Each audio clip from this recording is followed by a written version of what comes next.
Good afternoon and welcome everybody. Glad you're here. It's my real privilege to welcome Professor Eugene Rogan to SAIS. I have long been an admirer of his work, and this times nicely as he's released his latest book, and he's going to talk to us about Europe and the 1860 Damascus events.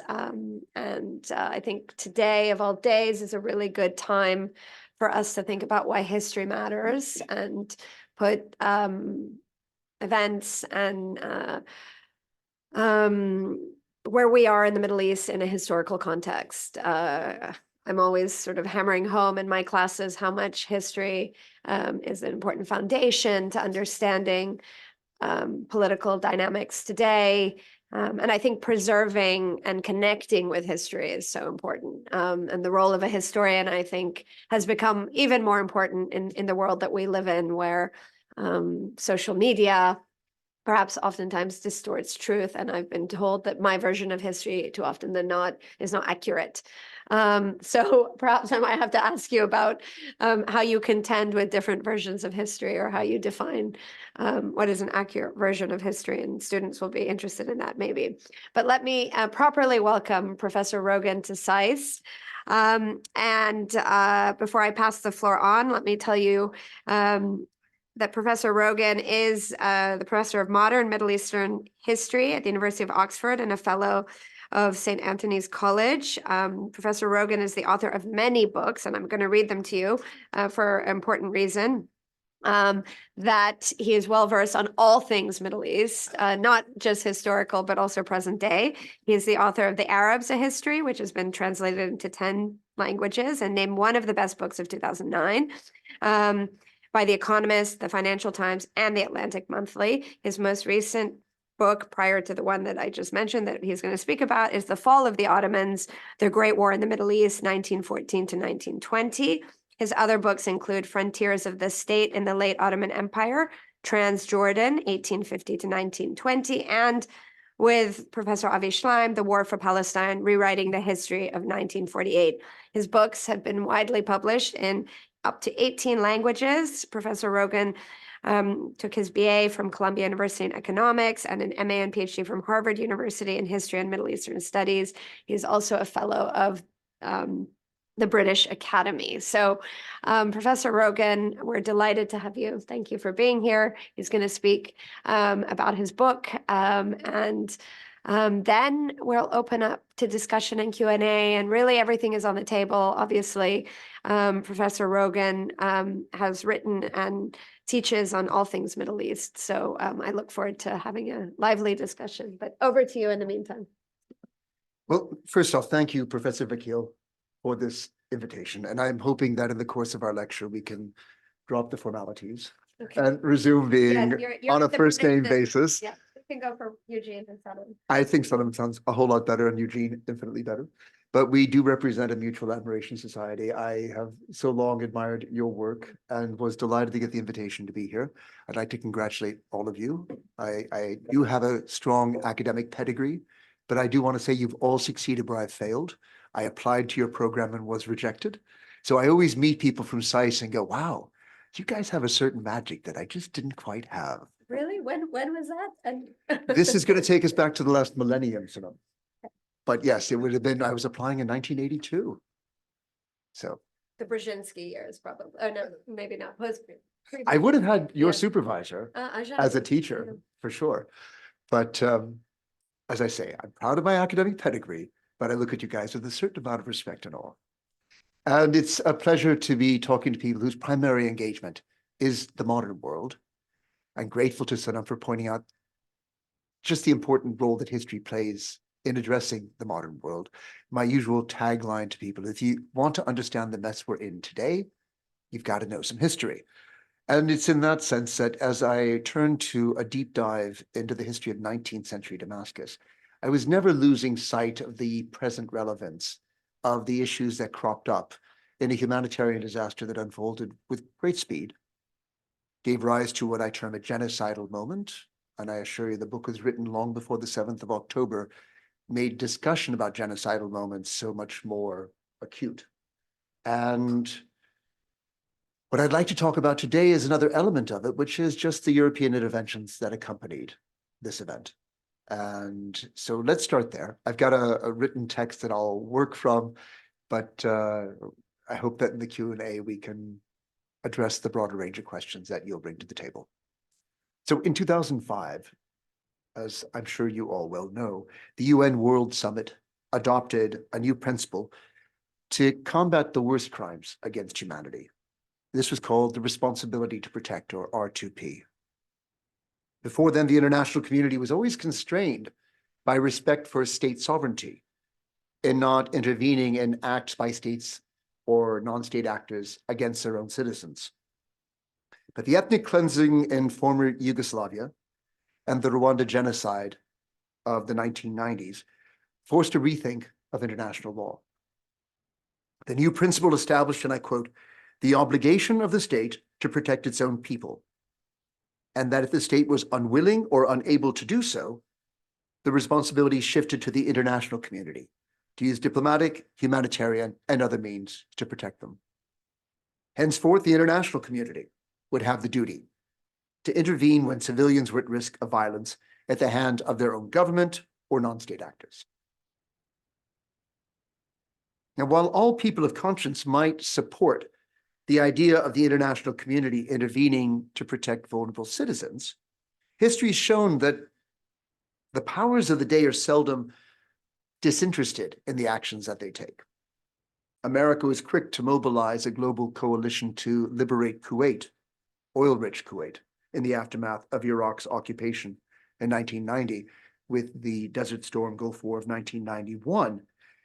But it didn't show the same zeal to respond to, let's say, the Janjaweed's actions against the Darfuri people in Sudan. I mean, we're at a situation today where Darfur is once again the target of a genocidal movement, with very little international intervention to try and protect the civilians in that case.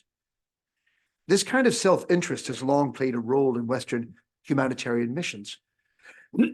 Indeed, the great European powers of the 19th century often justified their interventions in the Ottoman Empire on humanitarian grounds, while often acting more in line with imperial interests. Whatever the ethical merits of the responsibility to protect in theory, the principle has exposed conflicts of interest in practice, and one need but look at the European interventions that followed the Damascus events of 1860. In the summer of 1860, both the highlands of Lebanon and the city of Damascus erupted in horrific massacres against Ottoman Christians. Faced with a major humanitarian crisis in the Eastern Mediterranean, the European powers felt compelled to act. And the Ottoman Empire sought by all means to try and contain the threat posed by that European intervention.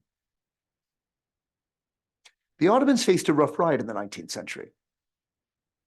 The Sublime Porte had to contend with major internal challenges from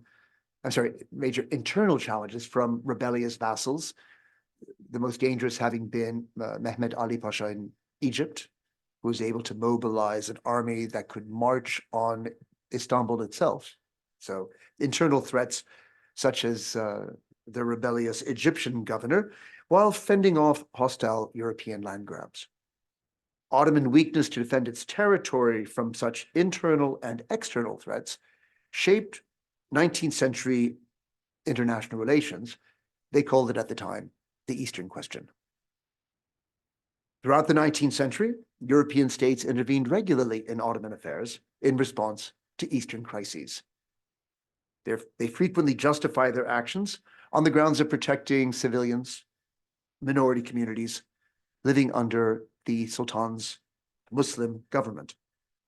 France claimed a prerogative to protect the Catholics of the Ottoman Empire, including all the Uniate churches, those small local churches that had recognized Rome's authority, like the Maronites or the Greek Catholics, the Melkites, or the Armenian Catholics. Russia upheld the interests of the Greek Orthodox Church, did so with its long legacy of preserving Orthodox Christianity. But these interventions on behalf of the Orthodox or the Catholics were often motivated out of imperial rather than humanitarian concerns or worries about minority rights. Each of the European powers had distinct imperial interests in the Eastern question. Russia wanted to dominate the strategic straits linking the Black Sea to the Mediterranean and to extend its territories into the Ottoman Caucasus. France had its sights on coastal Syria. It had been looking for a way to combine its position in North Africa to a strong position in the Eastern Mediterranean, and indeed through the then ongoing Suez Canal project, which was dug between 1859 and 1869. France was looking for a way to take a position in the Mediterranean world that would act as a constraint on Britain's position in India. So there were imperial interests, there were imperial rivalries. You get a sense of the kind of strategic politics that were informing Europe's interventions around the Eastern question. Now, the British saw dangers in both Russian and French aspirations in Ottoman domains. They wanted to keep Russia out of the Mediterranean, and they wanted to block French initiatives that might threaten their lines of communications to India. These priorities led Britain to seek the preservation of the Ottoman Empire. They wanted to see the territorial integrity of the empire preserved because it better advanced their own imperial interests. This is not so much a question out of concern or respect for the sovereignty of Ottoman territory. It's that it was useful for the British Empire to contain Russia to the Black Sea region and to keep France out of the Eastern Mediterranean. So for these very clear strategic reasons, the British saw the Ottoman Empire as a convenient buffer, and right through the 19th century, with a couple of exceptional policy changes, Britain's going to be quite consistent in upholding Ottoman sovereignty. The Ottomans had their own answer to the Eastern question. Starting in 1839, the Sultan's government embarked on a series of ambitious measures that would span the next 4 decades.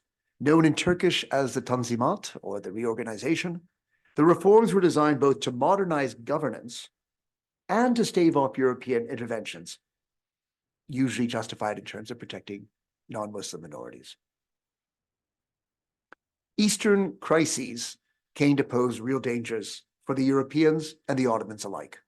So if I make it sound like the Eastern question was a game that Europe dominated as if it came at no cost to Europe, the Eastern crises were actually very dangerous to Europe's interests as well. To cite but one example, Catholic and Orthodox rivalries over holy places in Palestine drew Turkey, Russia, Britain, and France into the Crimean War in 1853. So if left uncontained, the kind of tensions unleashed by the Eastern crises could actually embroil Europe in the kind of conflicts that, let's say, the United States has been worried about not being drawn into between Israel and Iran today.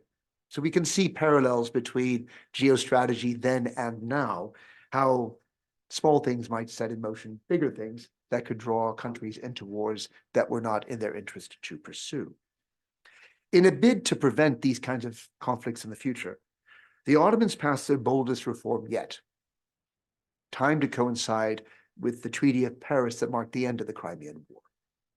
The 1856 Reform Decree, part of these Tanzimat that I was referring to, conferred full equality before the law on Muslims, Christians, and Jews, to obviate the Western need to intervene on behalf of minority communities. This seemingly modest measure provoked intense resistance from Ottoman Muslims, who dominated the social hierarchy in which Christians and Jews were protected, but distinctly second-class citizens. Such radical social change, drafted with a European rather than a domestic audience in mind, was to prove highly destabilizing to Ottoman society after 1856, and nowhere more so than in a conservative city like Damascus.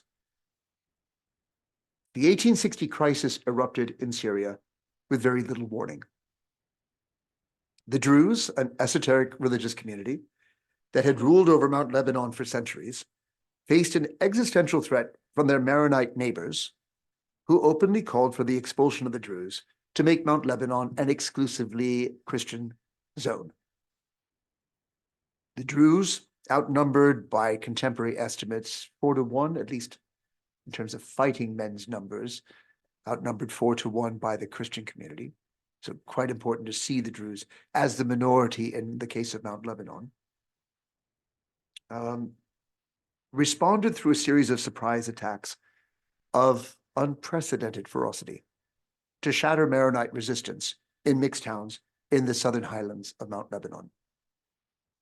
In a matter of weeks, between May and June of 1860, Druze fighters killed an estimated 11,000 Christians, mostly of fighting age, as the streets in the towns of the south of Mount Lebanon, in the words of local chroniclers, flowed with blood.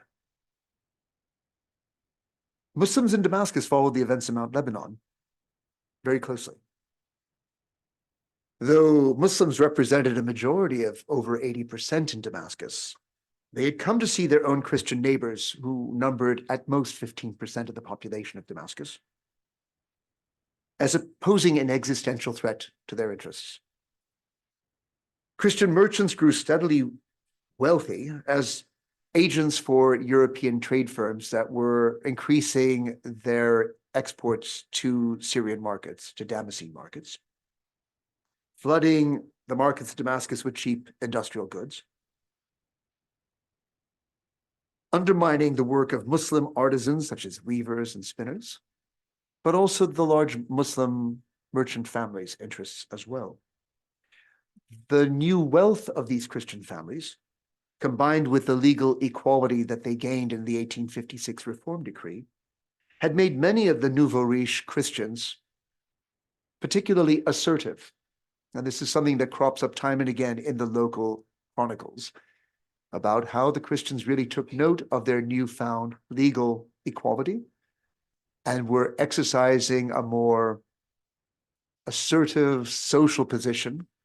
They no longer were satisfied with being protected in their equality. They saw fit to return insult with insult, to return blow with blow, to dress as they pleased, to ride what they cared, not confine themselves to donkeys, for instance, but to ride on horses where they would be on a par with the Muslims of the city. These trivial, petty differences that to us sound immaterial, with a very symbolic capital of the social distinctions that in a conservative city like 1850s Damascus were important. And this is part of what was changing, provoking intense Muslim resentments. So we see Damascene Muslims taking evident pleasure as the Druze begin their campaign against the Christians of Mount Lebanon. And after the fall of the Christian stronghold of Zahili in June of 1860, Muslim merchants hung lanterns in the streets of the market to celebrate the event. The Ottoman authorities had to come and tell them to bring those down, that this was stirring trouble and they were to calm the situation rather than to fan it. So dangerous ideas began to take hold in the thinking of the Muslim community of Damascus. Following the Druze example, they saw how extermination might be a reasonable solution to their own Christian problem. And as they began to dream of eliminating the Christians in their midst, they imagined that the Christians of Damascus harbored the same evil thoughts towards them. If you're imagining mass murder, you can imagine others plotting the same against you. And so you start getting reports of wild rumors circulating around Damascus about Christian uprisings in places like Homs or Jerusalem, in which reports of Christians massacring Muslims defenseless at prayer. There were even reports circulating that I have account of that Christian households in Damascus were hiding in individual households hundreds of armed Christian fighters waiting for the aid to come when they would strike out against the Muslims at Damascus. And many of the Christian notables whose records I had in writing the book informed my analysis talk about trying to dissuade their Muslim neighbors that these were ridiculous ideas, that there was no way that the Christian minority, who were defenseless and unarmed, could be plotting such violence. But the build-up events, the violence in Mount Lebanon, the changing social structure, the thoughts of the Muslim community themselves shaped a world that combined a kind of bloodlust with a hysteria of blind panic. And in that atmosphere, it took only a spark to unleash unspeakable violence, unprecedented violence. The arrest of a group of young Muslims accused of having chalked crosses onto the streets of the Christian quarter, forcing local Christians to defile the symbol of their religion by walking over these crosses, led an overzealous governor to take ill-judged measures. The police arrested a bunch of Muslim youths. They dragged them off in manacles and brought them back with brooms to sweep the offending crosses off the streets of the Christian quarter. It was that sight of local Muslim youth being forced to sweep the streets like common criminals that was the spark to what began as a mob, to a riot, to a massacre. For 8 days, the violence raged as the crowd spurred each other on to plunder, to kill, and to burn. And that was pretty much the agenda. It was an attempt to eliminate the Christian presence in its entirety. They murdered people in their homes. They stole everything that you could carry out. We have accounts of window frames, nails being taken out of people's households. And then whatever was left behind was burned. And the largely stone houses of Damascus burned for days, long after all combustible material must have been used up. So somebody had to have been going in as arsonists to keep the flames going. This was a clear and evident effort to try and eliminate the Christian presence from the old quarters of Damascus once and for all. The Midan quarter, which is one of the quarters outside the walls of the city, going to the south towards the Hauran, it was exempted here. The Christian churches and communities were not touched outside the city's walls, but around Bab Tuma, Bab Shari, in the central walled city of Damascus, the mob was determined to eliminate the Christian presence in all of its forms: people, shops, houses, and burn it all down. And that goes on for 8 days. How, you might ask, was it possible that the killing was limited to about 15% of the Christian population? Largely through the intervention of Muslim notables appalled by the violence against their Christian neighbors, here led by Abdul Qadir al-Jazairi, the leader of the Algerian insurgency against the French occupation of their country in the 1830s and 40s. Abdul Qadir, having been captured by the French, imprisoned, and later exiled, something of a hero status, he chose to take his exile in Damascus in 1855. He would emerge as one of the notables at Damascus and was in very close contact with the French, with whom he'd made his peace, and was actually on a retainer. He's seen now as something of a French agent at that point. But working with the French consul, he was able to arm the 1,200 or so Algerian veterans who had come into exile with him to Damascus. He was really the only person with an armed militia at a time where the Ottoman authorities failed to mobilize the police to intervene or to protect people. And Abdul Qadir stands out for the role he plays in shepherding Christian survivors from their homes to safe houses, ultimately to the Damascus citadel. He wasn't alone, though, and in the book I really try and make a point of naming each of the Muslim notables that I found in the records, just to try and overcome the sense that the whole of the city's Muslim notability were guilty of this massive crime. But enough were, and certainly the mob of the city was determined to try and kill them all.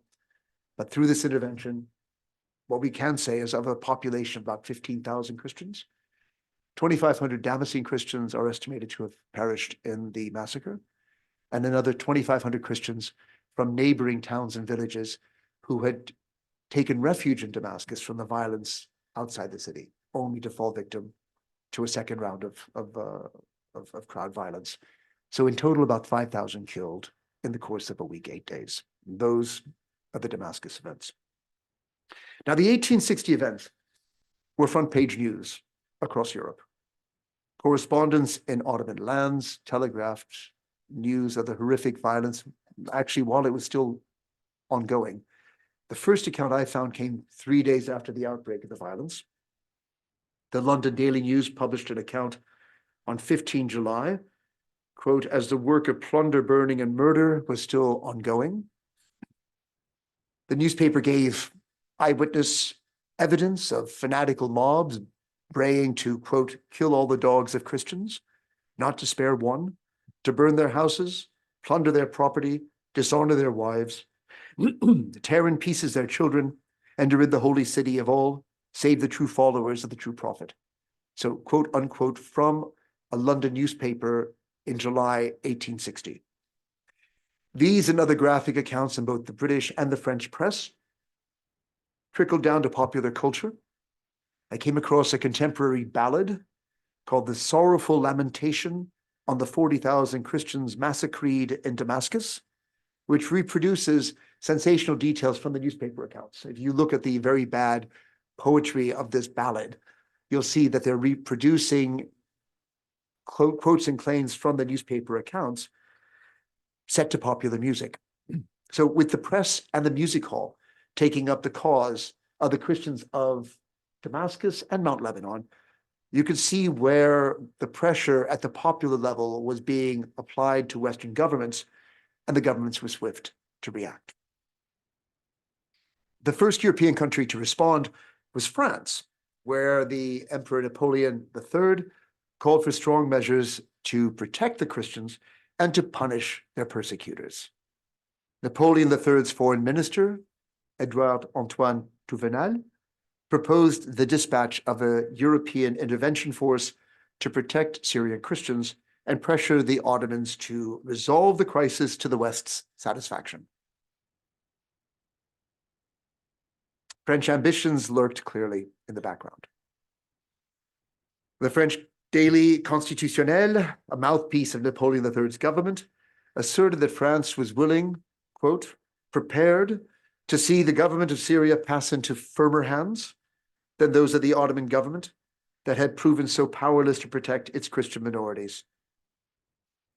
Now, the British viewed these French moves with the lens of imperial rivalries and interpreted Touvenel's call less as a humanitarian intervention than as a first step, and here I quote from the British press, and it is a very long step towards ending the rule of the Sultan on the borders of the Mediterranean. So the British press are already talking about how they're interpreting France's call for a forceful intervention here. A first step, a very long step towards ending the rule of the Sultan on the borders of the Mediterranean. This was a prospect that British commentators found, and I quote, scarcely less alarming to us than it is to the Turks. So you can already see in the British press a kind of convergence of interest between British imperial positions and what they presume Ottoman imperial positions to be. British commentators discerned a French strategy to dominate the African and Asian shores of the Mediterranean, and as we've already said, through the Suez Canal, to dominate the quickest route to India. Britain was thus committed once again to preserving Ottoman sovereignty, to deny France these ambitions. As the European powers began to position themselves to intervene, the Sultan's government scrambled to contain the damage. Sultan Abdul-Majid, who reigned between 1839 and 1861, dispatched one of his most experienced statesmen as minister plenipotentiary to Syria. A man of the Tanzimat, Fuad Pasha, had drafted much of that 1856 reform measure granting legal equality to Muslims and non-Muslims. He had, in that sense, a real stake in upholding these measures of reform that he saw the Damascus movement as a direct confrontation to try and challenge. So he saw in the reaction of the Muslim community of Damascus opposition to the reforms that he himself was deeply invested in. He was at that time the foreign minister of the Ottoman Empire, so he'd worked with the courts of Europe. He spoke fluent French. He was a good listener, and he enjoyed the confidence of European diplomats. So in this sense, he really was the ideal person for the job, and he would need all those skills to be able to take control of a highly volatile situation in which European ambitions were being acted on in a way that clearly threatened Ottoman sovereignty. Over the months of July and August of 1860, European governments hammered out their intervention plan. The French were not able to mobilize a broader European military intervention force. They sent 6,000 of their own soldiers to the shores of Lebanon under the command of General Charles-Marie Napoleon de Beaufort-d'Hautpoul. He was 56 years old at the time. He was a veteran of the 1830 campaigns in Algeria. He was a danger. The other measure, which gained British support, was a collective European diplomatic action to assist the Ottomans in restoring law and order in their restive Syrian lands and to draft a new administrative structure for Mount Lebanon. This was the International Commission on Syria. So you had the French military intervention and you had the International Commission on Syria, which brought together 5 European powers. In addition to Britain and France, we had Russia, Austria, and Prussia taking part in this international consortium to advise the Ottomans on what to do over the crisis in Syria and restructuring governance in Lebanon. This commission held its first meeting in Beirut on 5 October 1860. So the intervention force and the Syrian Commission were the two faces of 19th century Europe's responsibility to protect the Christians of Syria. Each represented a distinct threat to Ottoman sovereignty in Syrian lands. Of the two, the intervention force was the most immediate and in many ways the most dangerous threat for Fuad Pasha's efforts in the volatile Mount Lebanon and Damascus arenas. The French army reached the coast of Syria in August of 1860. Its soldiers encamped in pine forests to the south of Beirut. From Fuad's perspective, they were a ticking time bomb.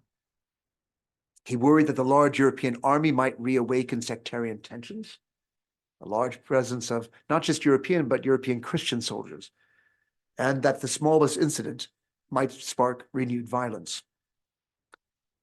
We have Fuad's correspondence with the commander of the French detachment, General de Beaufort, and that correspondence would show how de Beaufort's views would only have reinforced Fuad Pasha's concerns.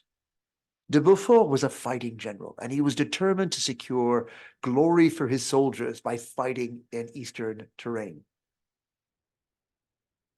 The only way they were going to get glory was if they got the chance to engage an enemy in battle, swords drawn. Ideally, de Beaufort would like nothing so much as to restore the Christians to their villages through force of arms and kill any Druze who got in their way.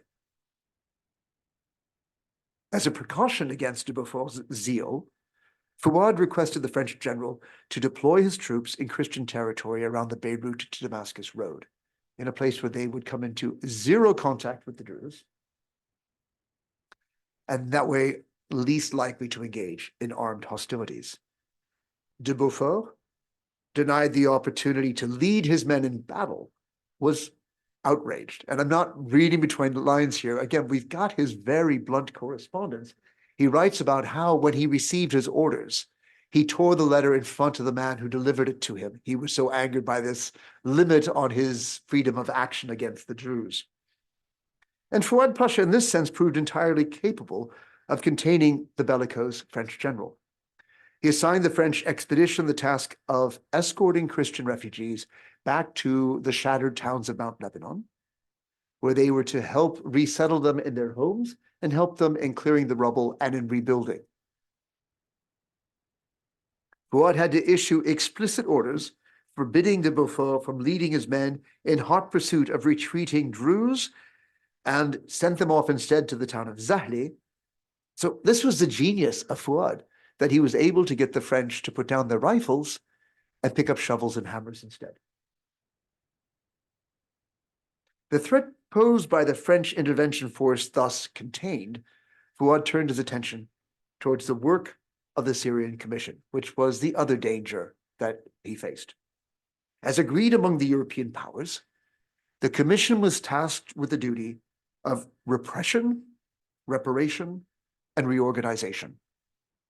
In other words, to investigate the causes of the violence against the Christians in Mount Lebanon and Damascus, and to ensure that those responsible for that violence were brought to justice.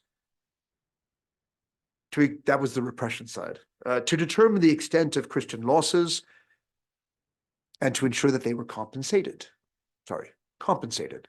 My English is a little failing here. So in that sense, the compensation side. And then to review the administrative arrangements in Mount Lebanon in particular to prevent any further recurrence of violence. That was the reorganization. Fuad was determined to confine the work of the commission to Mount Lebanon.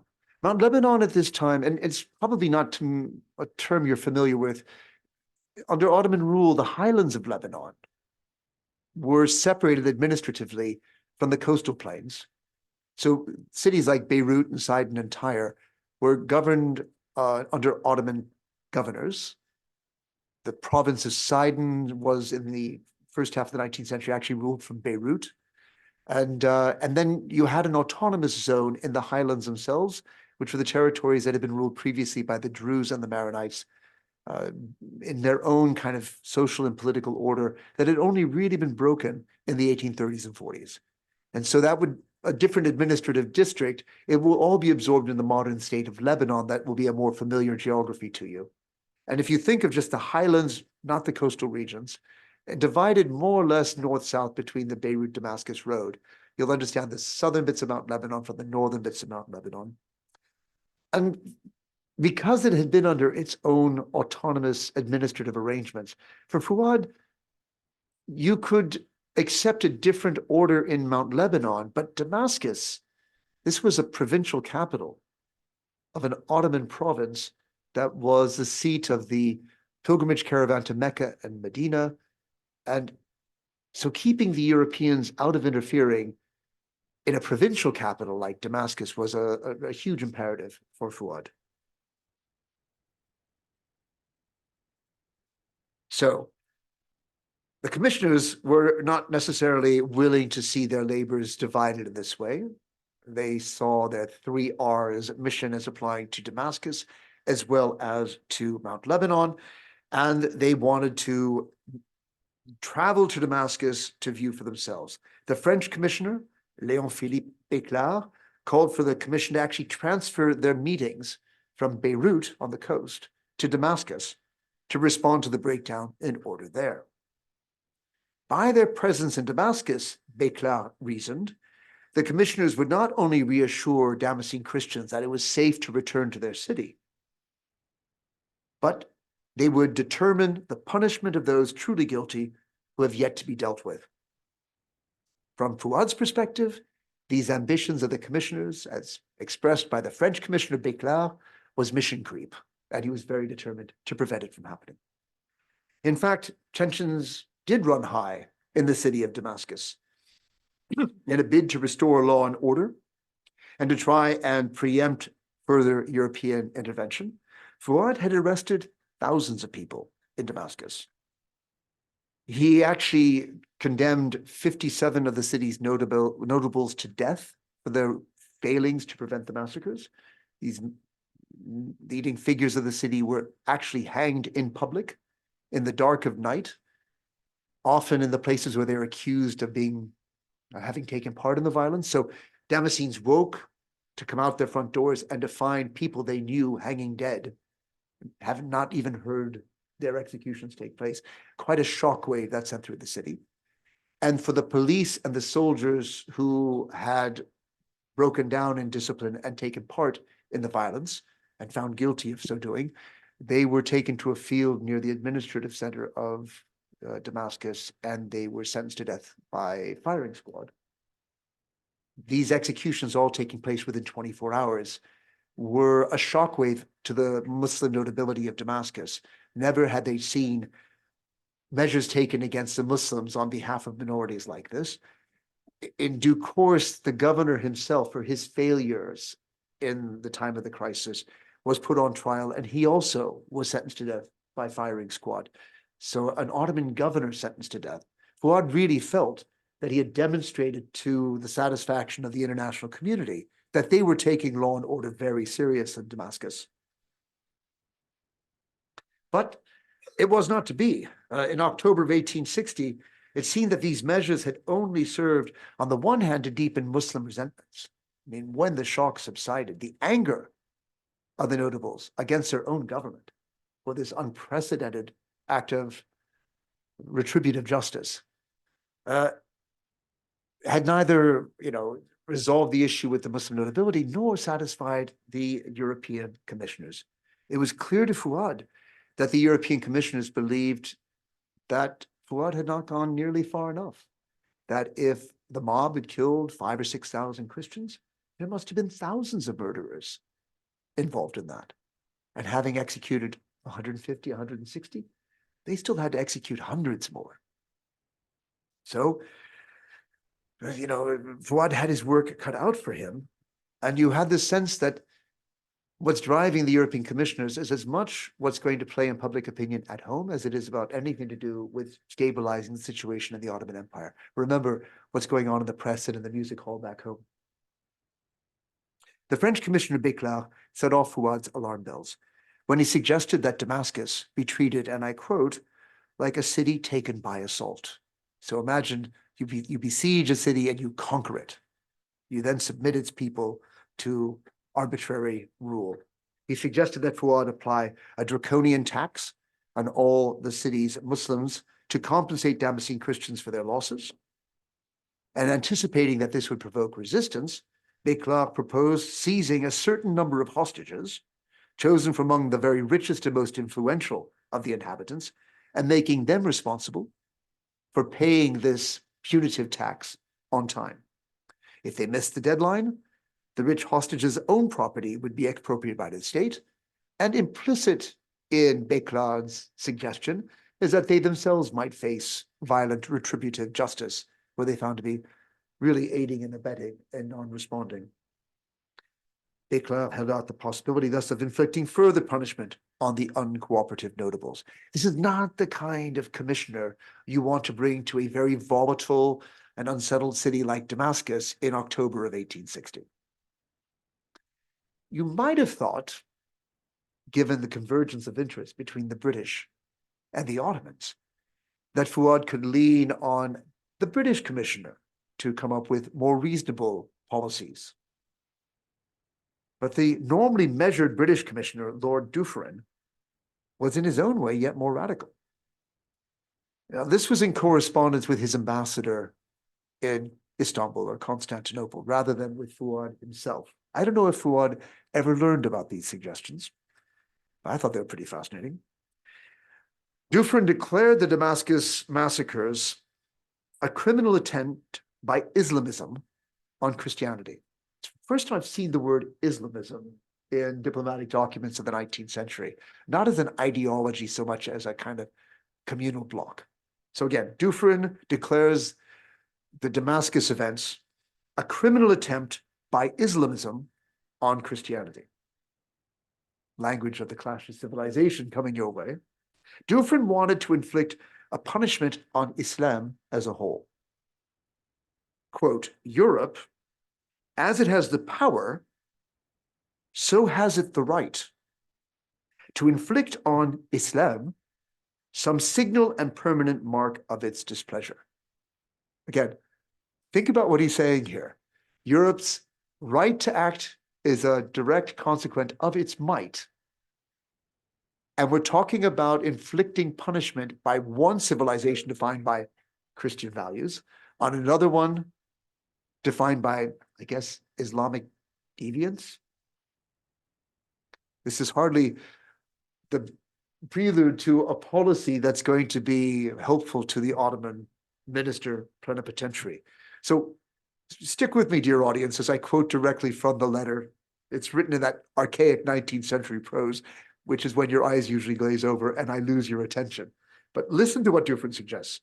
Might not then the double object of securing an asylum for the Damascene refugees and of exacting from their persecutors an appropriate retribution be accomplished by our requiring that this should be made the occasion for the restoration of Christendom of the city of Jerusalem?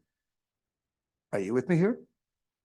For massacring Christians in Damascus, we're proposing to take away from Islam and restoring to Christianity Jerusalem. and that the fugitives from Damascus should be established in the quarter which Jerusalem's Muslim population shall be invited to vacate. I don't know quite whether those invitations are engraved or not. The British were keen on white stiffies at that time. Invited to vacate. In the streets of its holiest city, Islam has poured out Christians' blood like water. I don't know if Damascus was Islam's holiest city, but I think for the hyperbole here, Dufresne's trying to make a case. Of so great a crime, the forfeiture of Jerusalem would be no inappropriate memorial. Holy shit. He's just talked about an ethnic cleansing of Jerusalem, of all Muslims, and a relocation of all the Damascene surviving Christians to make up their lives in Jerusalem, and then award Jerusalem to Christendom to demonstrate to Islam who's who, and the right to do so comes from Europe's might. If we talk about a responsibility to protect in these terms, you could understand why we're questioning the disinterested nature of these interventions. Such provocative and counterproductive proposals raised by European commissioners like Dufresne and Béclard were clearly conceived with European public opinion in mind, rather than the long-term stability of Ottoman Syria. They redoubled Fuad Pasha's resolve to keep a close watch on the Syrian Commission and to keep it as far from Damascus as possible. However, in a stormy meeting of the commissioners at the end of November 1860, the Europeans renewed their demand to convene a meeting in Damascus and overrode Fuad's objections, voting unanimously to proceed to the shattered city. So Fuad had to prepare for damage control in a rough week ahead. It has to be said that by December of 1860, Damascus was in no state to receive an international commission of inquiry. The economic life of the city had ground to an absolute halt through the events of July 1860 and its aftermath. The markets were absolutely dead. The Muslim majority was more antagonistic towards Europeans than even before the violence broke out. And tensions between the Muslims and Christian communities remained at a fever pitch. Right through this period, I kept discovering letters and reports of the local townspeople fearing that there would be a new massacre imminent. So this threat of violence has yet to be dissipated. To make matters worse, the streets of the Christian quarters remained filled with rubble from the destroyed homes, where human remains had yet to be exhumed and given proper burial.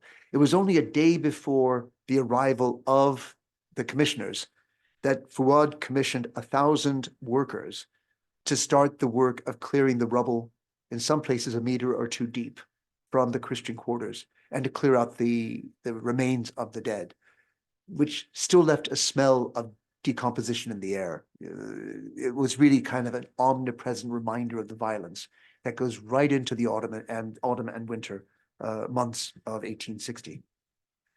The commissioners set out from Beirut on 29 November. They reached Damascus on the 1st of December. As they made their way through the city markets, they were openly insulted by the Ottoman soldiers, but the local government received them with honors suitable to their status. They visited the homes of Christian families in Damascus to see at firsthand how they were getting on. They met with Christian religious and communal leaders to hear their concerns, and finally they walked through the ruins of the Christian quarters to see for themselves the extent of the devastation, while the workers continued to clear the rubble from the streets. The commissioners did not convene a formal meeting while in Damascus. They waited until they returned to Beirut to resume their work. And when they did, they placed their focus squarely on Mount Lebanon. I don't know what they thought of what they saw in Damascus. They actually didn't write about it. My own interpretation is they were so shocked by the magnitude of the work that had to be done that they simply did not wish to try and intervene there. I think they might have actually been forced back on something that they could make a meaningful change in, looking at Mount Lebanon. But they never again approached the question of intervening in Damascus. They seemed happy to leave it to the Ottomans to do. In that sense, for Fuad, it was win-win. They'd been to Damascus, they'd seen what they'd seen, and now they would focus on Mount Lebanon. So when they returned from Damascus to Beirut in December of 1860, the Syrian Commission focused the remainder of their meetings on restructuring the governance of Mount Lebanon.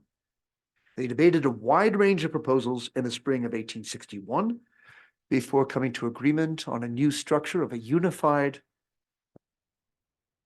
autonomous Christian province that would be governed by an Ottoman Christian governor, not native to Mount Lebanon.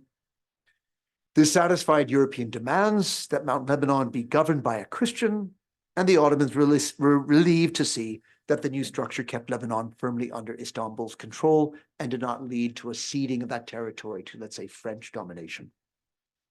In May of 1861, their work done, the commissioners left Beirut to go to Istanbul, where they concluded the treaty that put in place the new governing structures of the Mutasarrifiyya in Mount Lebanon. This system of government ushered in a period of actually unprecedented stability in Mount Lebanon that would last right up into the outbreak of World War I, termed by Ottoman historian Engin Akarlı as the Long Peace. The work of the International Commission at an end, so too was the need for the military protection offered by General de Beaufort's troops in the Lebanese coast. The French army never engaged in a single combat operation for the duration of its stay. They left their most enduring mark on the cliffs dominating the Dog River outside to the north of Beirut, where, going right back to pharaonic times, armies that thought that they'd conquered Lebanon had inscribed on the cliffs sort of steles commemorating their visits. You'll find that there's one of de Beaufort and the troops of Napoleon III who came to Lebanon, who saw Lebanon, and then went home. While the Ottomans navigated the European interventions following the 1860 events with remarkable success, that wasn't the end of the Eastern question. National and sectarian conflicts continued to provoke crises and foreign interventions right until the fall of the Ottoman Empire and its partition during and after the First World War. A direct line connects European actions in 1860 to French mandates in Lebanon and in Syria. And in that way, I would argue that such interventions from the past raise doubts about the humanitarian motives underlying modern actions taken in the name of the responsibility to protect. I leave you there.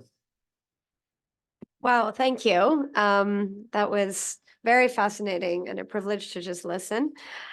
Two, thank you for walking through those powerful events. And as I was, of course, listening, and I have read your book, actually, I felt like there was such resonance, not just with the right to protect, but to so many events, actually, that we have lived through in the course of many conflicts, but certainly in the context of the Middle East. So I think there's very clear connectivity and lots to talk about. I'm going to take my privilege to ask you one question and then open the floor to everyone in the audience.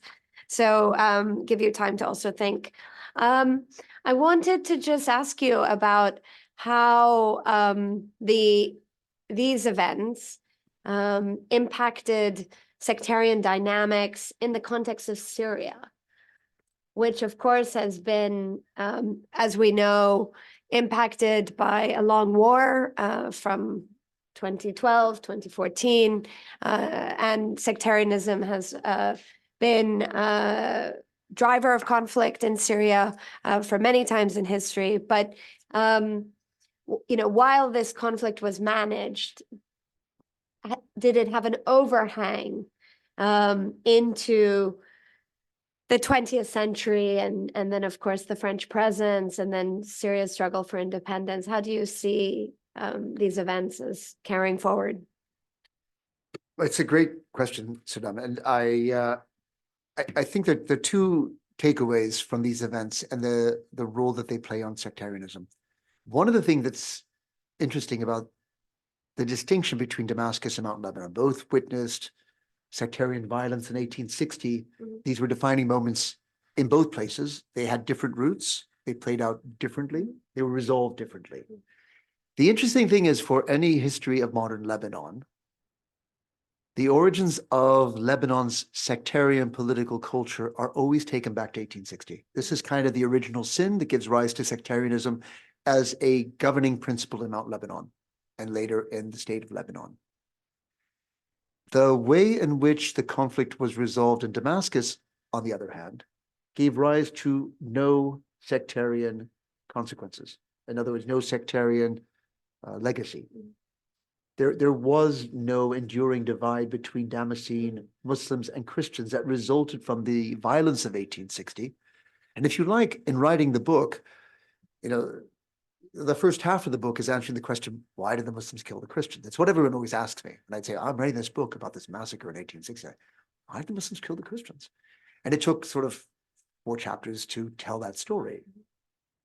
Then the center of the book is the actual massacre and a kind of analysis of how this was a genocidal moment.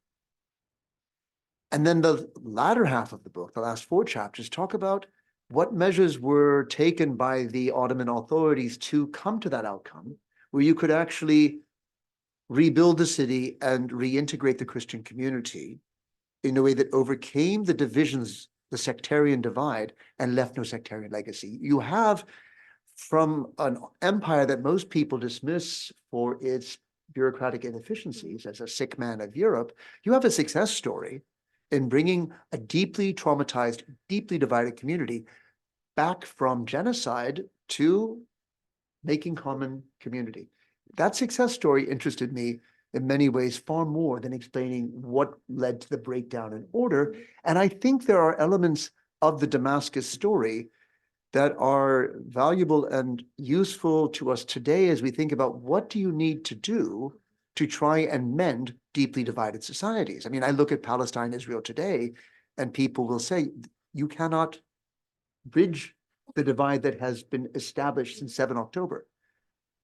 And, I remind them about 3 wars that divided France and Germany, which are not apparent today in the Franco-German relationship in the EU, very strong. No enduring divide there. So we know deeply divided people who killed a lot of each other can overcome it. And I look at the way in which things were handled in Damascus, and I can see where sensible measures can give rise to an order in which the sectarian divides are overcome. The other reflection I have is about subtitles. And so this book was published in the US and in Britain under different subtitles. It's Damascus Events both ways. The Americans don't think that American readers know what the Ottoman Empire is, so they wanted this to be related to the Middle East. So it's the Damascus Events, the 1860 massacres, and the making of the modern Middle East. Okay, my British publishers that's anachronistic. There was no Middle East. It's the Ottoman Empire.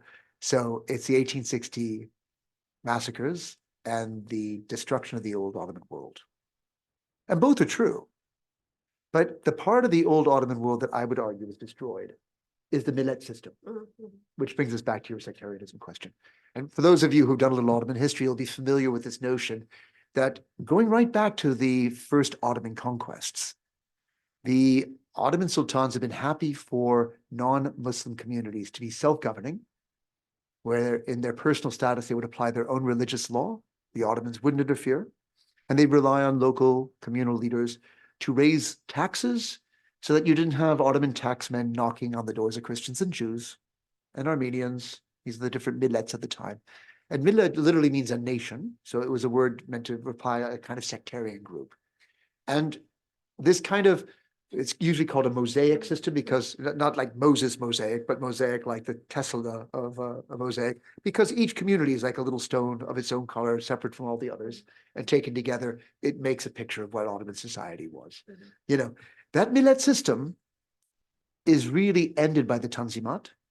The massacres were an effort to try and go back to the constraints of a millet system. And in the ways in which the Ottomans reimposed the Tanzimat order of legal equality, they put down a clear marker that there was no returning to the past as it was before. This is the new modern Ottoman Empire. And that new modern Ottoman Empire was going to be one of representative government. So part of what follows 1860. The reforms I talk about in the second half is Provincial Reform Law of 1864, which creates a hierarchy of regular government for the province. This is very boring, but what's interesting for you is that it also involves at every level of government councils to advise the local government, the provincial governor, the district governor. Each council has a certain number of Muslims, Christians, and Jews on it. And all Ottomans of all religions get to vote. They get to stand for office. And they're now increasingly being asked to take part in administrative decisions communally. The same is true in the courts. You have this notion that people being chosen to represent their community by a process of vote. This is a whole new principle of governance. And it's giving the different communities institutions in which they have to work together. And it gives every community a stake in the system, which to me was the destruction of that old Ottoman order and its replacement with a new one that is looking forward towards what the 20th century is going to bring. Good and bad, but these notions of participation, representative government, accountability. And that's, I think, where the reformed Ottoman Empire is addressing sectarianism as well, through participation. So. But then, of course, the Tanzimat didn't quite fully work, right? There was a backlash to it, and Islamism rose, not to be the bearer of the bad news of that story. You know, I'm going to say that Tanzimat delivered a more effective and functional Ottoman government in the ways that we measure functionality. So, you know, the Ottomans are losing territory. They're hemorrhaging territory in the Balkans. And these are, you know, fiscally very important for the Ottoman Empire. And yet tax revenues increase because the bureaucratic state of the Tanzimat is increasingly efficient in registering and taxing the individual, their land, their commerce. And they're investing a huge part of the Damascus story of reconstruction after the violence is about the expansion of the Ottoman government in the city. This means a lot of new jobs in the government. Government jobs are prized. It meant the expansion of schools, so access to the kind of education that gave you an edge on getting a job. It meant investments in infrastructure. We'll see, you know, not just the laying of roads and highways, but tramways, telegraphs, railway lines, electrification, waterworks. So a great deal of investment. I'm not trying to paint the Ottoman Empire as a kind of terrestrial heaven on earth or whatever, but their empire was working better by the end of the 19th century than it was in the middle of the century. And they were in many ways the intermediaries between the ideas and technologies of modern Europe or the Eastern Mediterranean. And I don't think that the Ottoman Empire was slated for extermination. Its experience in the First World War, taking sides with Germany, meant that it was now at war with Britain, France, and Russia. And they were determined in defeating the Ottoman Empire to dismember it. So I'm going to argue that it was, you know, the chronicle of a death foretold rather than a sick man dying of natural causes. I think the Ottomans were vital by 1914, and it took the determined efforts of the victorious Entente powers to kill and dismember it. And the proof of that will come in the Turkish War of Independence, where the Turks, you know, shedding their Arab provinces, were able to overturn the terms imposed on them by the Treaty of Sèvres, claim the territory that they saw as essentially the Turkish heartland, and then go back in the Treaty of Lausanne and force their terms on the victorious Entente powers. No other defeated party of the First World War was able to do so. Again, I don't say that to glorify the Ottoman Empire or the Turks. You know, they are responsible for the Armenian genocide and lots of atrocity. But this was a better running machine by the end of the 19th century and the start of the 20th. And it was an entirely viable state at the time of the First World War. Europe murdered the Ottoman Empire and dismembered it. Thank you. Question.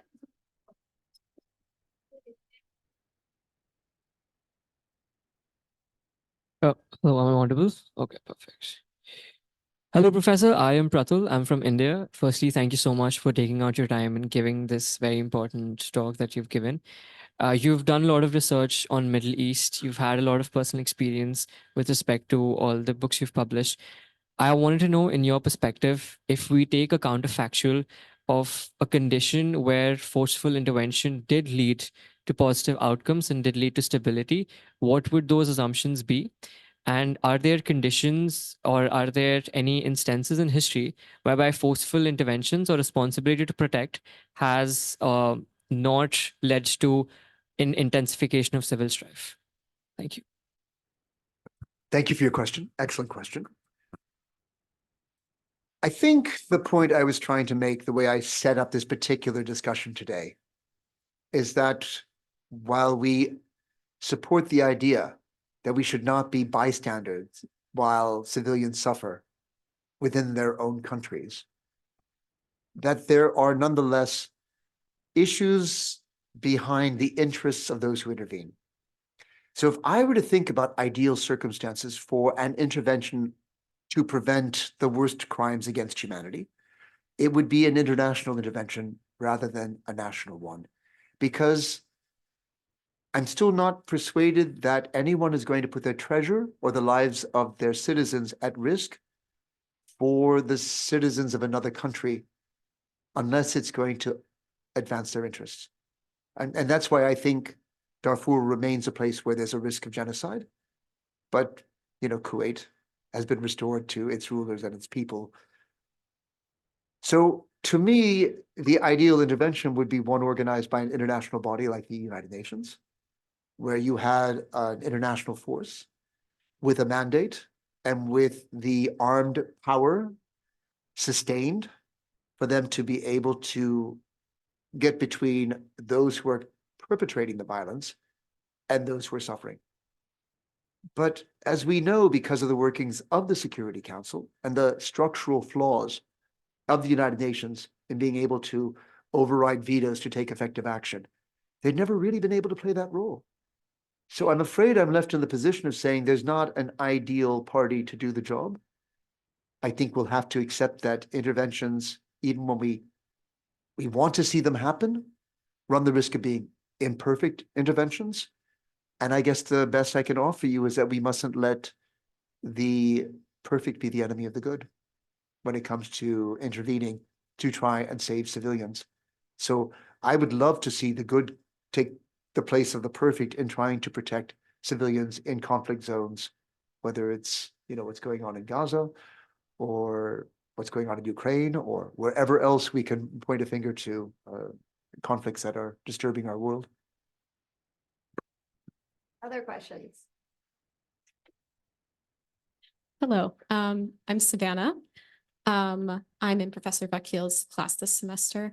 So I just wanted to ask, I don't remember the exact details, but you kind of spoke about this punishment of Muslims by the British, I believe, commissioner or the French commissioner, I can't quite remember, on this invitation to vacate Jerusalem.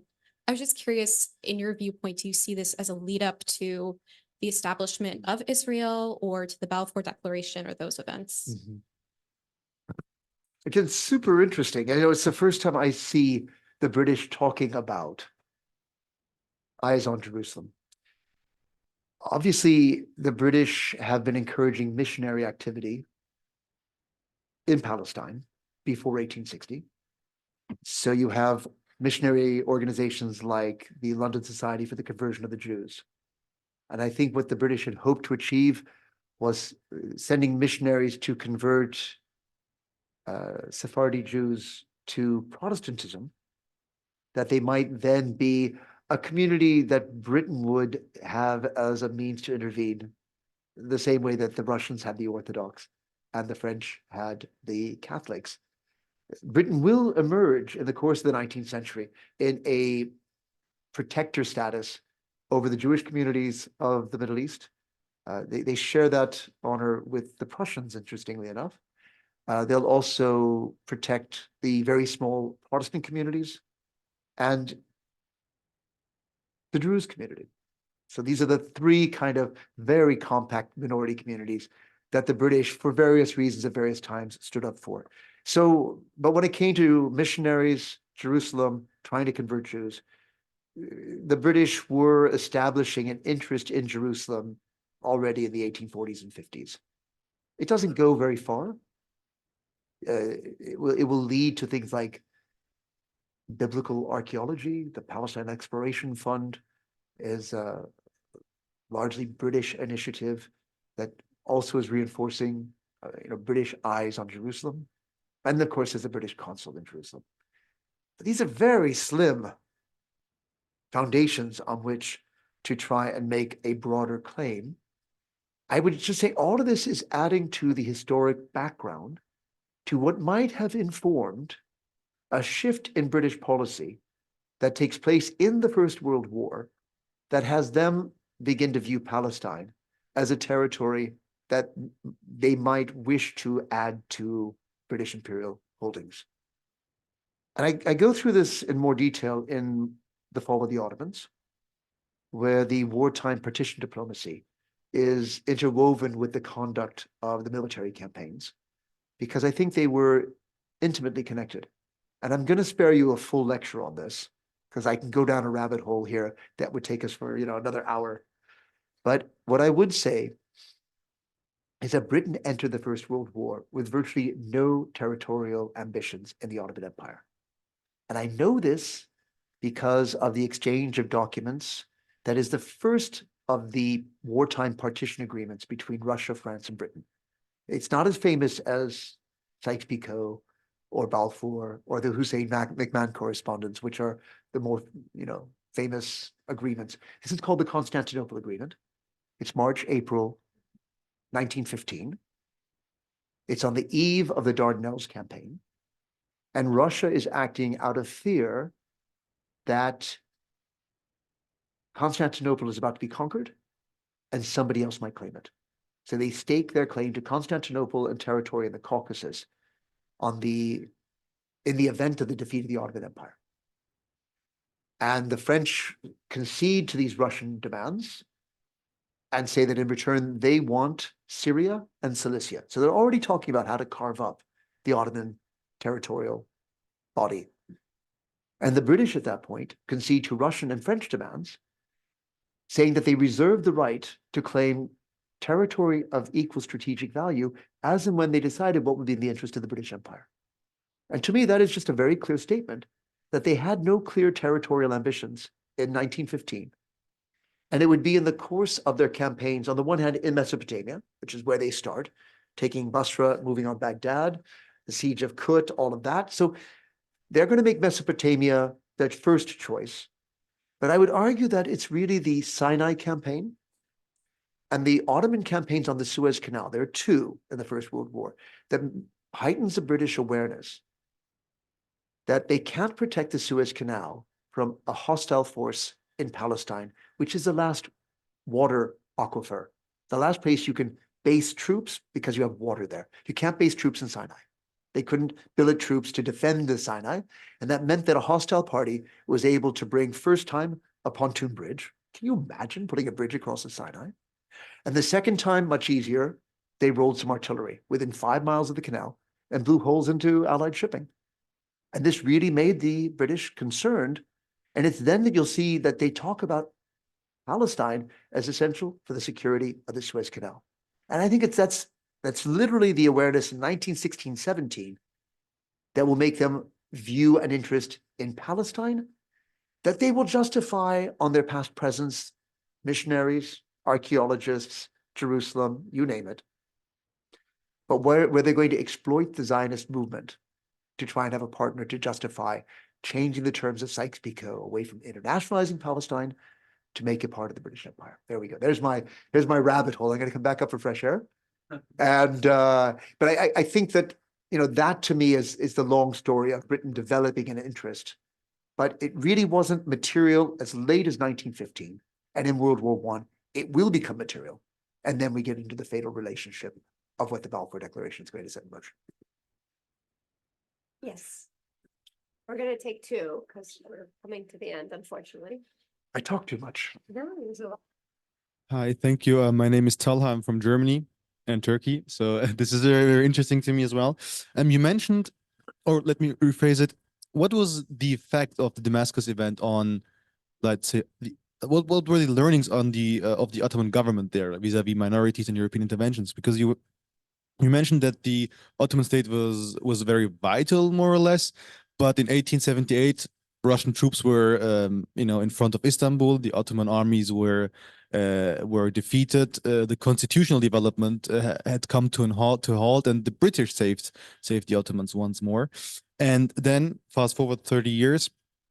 In 1914, there was, after massacres on the Armenians, there was like this, I don't know what it was called, but there was like this treaty establishing an autonomous Armenian province in eastern Turkey, under the supervision of, no, before Sever, in 1914, under the supervision of 2 European commissioners, one Norwegian and one Danish, I'm not sure. And that's the first treaty that the Unionists then through out the window and entered World War One. So what was the learning of the Sublime Porte, or also like the Young Turks, vis-a-vis minorities? Because there is a reason that they shifted to these genocidal policies in the end, and that continued then also like with the Turkish Republic afterward.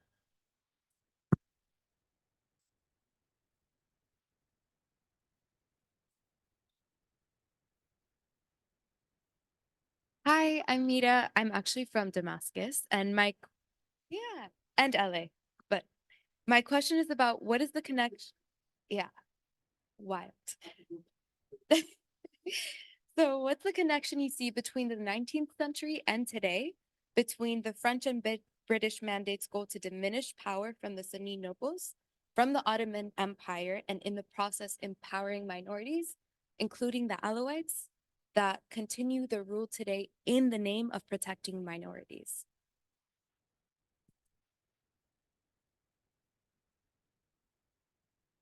Thank you very much. My name is Asher Johnson, and I'm curious also about the application to today, if this is a case study we can consider for world events now. And the way you presented it, there's 2 factors in interventions. One is state interests, maybe imperialistic, certainly non-altruistic. And then there is the public interest. So you need a combination of those to make a successful intervention, unless I misunderstood you.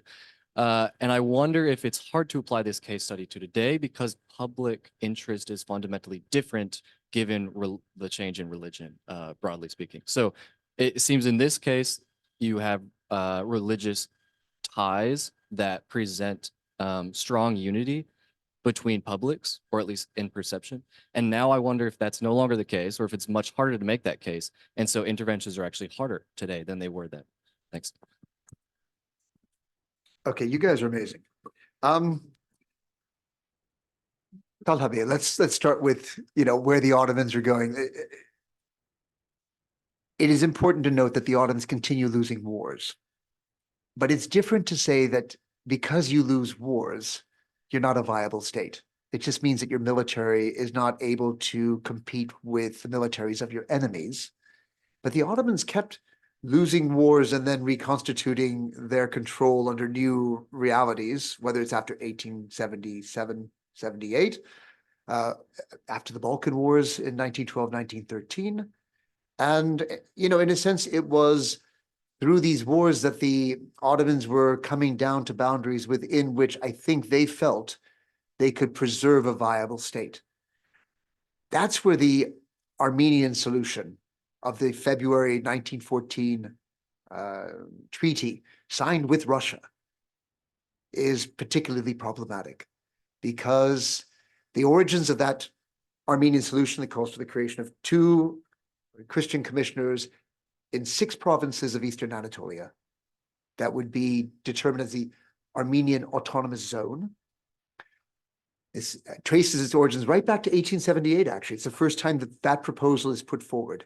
And it turns Ottoman Armenians, and to a lesser extent Assyrians, into a perceived disloyal community, where they are the clients of Russia using the Armenians as a means to claim authority over Ottoman territory. And in a territory where the Russians themselves have already annexed, they've after 1878, they annexed Kars and Batum and other places in the eastern provinces of the Ottoman Empire. So that Russia's intentions are expansionist in your domain, and you view their support of the Armenian question with a lot of skepticism. And you should, because let us be honest for a moment, if there's anyone that a Russian Orthodox hates as much as a Turkish Muslim, it's an Armenian Christian. This is not a sympathetic church, right? They treat Armenians as schismatics.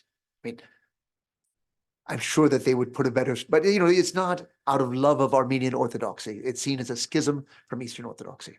So it was always seen as the Armenians being used as a cat's paw of Russia's intervention.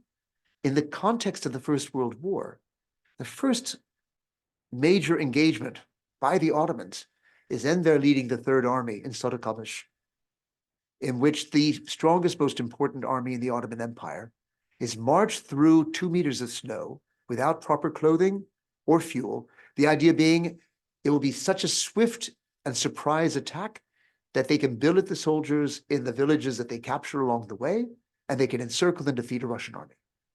But what they do is they expose their soldiers to hypothermia.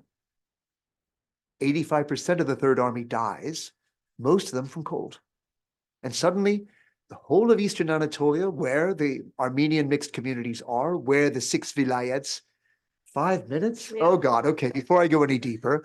So this is, I think, more influential in shaping the kind of genocidal responses that you will get afterwards, because Eastern Anatolia is seen as extremely vulnerable to Russia, and it will become a territory of Russian invasion and occupation with Van and whatnot, rather than a failing of Tanzimat reforms over sectarian issues.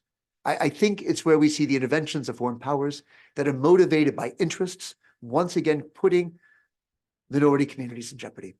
I would say more on this. I don't have time. Sorry. I think everyone has class. That's the problem. Oh, is that true? Including myself. Really? You're But we teaching can- this late? but Oh we my can- God. yeah. No, don't skip class. The interesting thing coming to, your question about the place of minorities in Syria today, I think the role of Alawis is much less a result of sectarianism than it is the capture of the Ba'ath through the military. And the way in which the military academies were attracting people to the Ba'ath party as an ideology. Yes, thank you.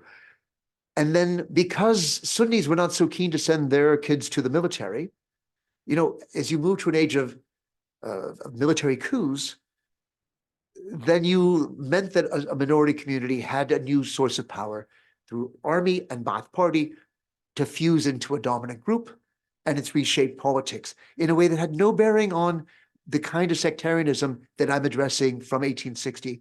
I would say that you do not have a sectarian legacy in Damascus until 2011, where in response to the uprising in Daraa, and then it goes nationwide, you see a breakdown, in which case it's going to be actually minority communities, Christians, siding with the Alawi government because of their fear of Salafi and other movements who they saw as an existential threat to their well-being.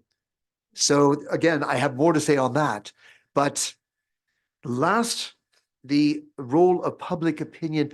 The problem with public opinion then and now is that it's not well informed.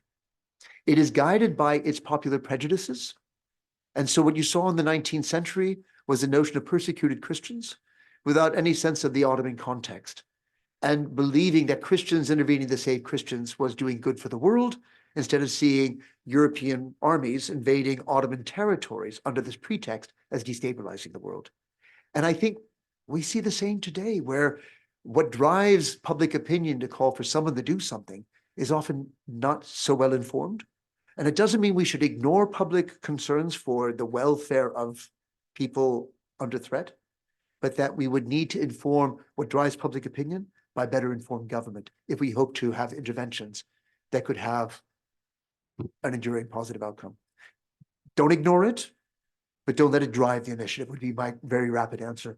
And with that, dear Chair. Thank you. With that, I have one quick final question. What? Yeah, sorry, I have to throw my own one in. I'm just curious, are you already working on the next book Yes. project? Yes, okay, so will you tell us what you're working on? Yeah, absolutely. And so the next book is in cooperation with a Turkish colleague, where we'll be working, another Talha, by the way, Talha Çiçek, to explore the Arabic and the Ottoman documents around the Arab revolt, the Hijaz War of World War One. It's been told so often from the perspective of European documents. But it was a war, after all, between Arabs and Turks. And I think writing that history from the perspective of Arabs and Turks stands to broaden our understanding. Lawrence will get us look in only to the extent that the Arab or the Turkish documents make mention of him, and I have a funny feeling they won't. Fantastic. I look forward to a non-Lawrence oriented revisionist story. We're told as it should have been told from the beginning. Thank you. This was fascinating. It was very rich and deep, and actually set up my students for our discussion about the Turk. So thank you for coming, really sharing all of your hard work and deep knowledge and insight in just such a short period of time. I'm certainly all the richer for it, but let us thank you properly. Thank you. That was great. I really enjoyed that. I will have to